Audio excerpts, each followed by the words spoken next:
আজকে আমি কিন্তু আবারও আমাদের এই 100% অরিজিনাল জাফরান হেয়ার গ্রোথ থেরাপির লাইভ রিভিউ নিয়ে চলে আসছি।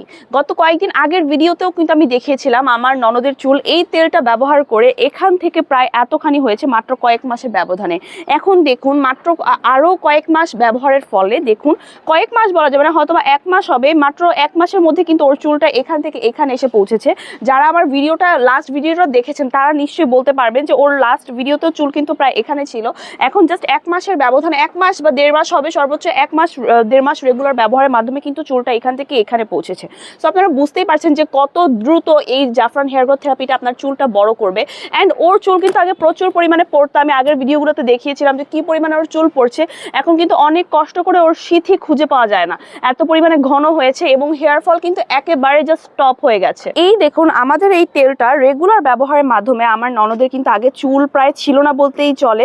যারা আগের ভিডিও দেখেছেন তারা বলতে পারবেন। এখন দেখুন এখানে কিন্তু প্রচুর পরিমাণে নতুন চুল গজিয়েছে, আপনারা কিন্তু দেখতে পাচ্ছেন যে অসংখ্য বেবি হেয়ার হয়েছে। এই দেখুন বোঝা যাচ্ছে, আগে কিন্তু এই জায়গাগুলো একদম টাক ছিল, এখন সেই জায়গাগুলো আস্তে আস্তে ভরে এসেছে। দেখতে পাচ্ছেন কি পরিমাণ বেবি হেয়ার হয়েছে। এখন আমি যতই চুল এলোমেলো করি না কেন, সহজে কিন্তু ওর চুলে কোনো ধরনের টাক দেখা যাচ্ছে না। আপনারা দেখতে পাচ্ছেন কি যে আমি চাইলেও কিন্তু ওর মাথায় সিথি বের করতে পারছি না, একদমই সিথি দেখা যাচ্ছে না, এত পরিমাণে ঘন হয়েছে।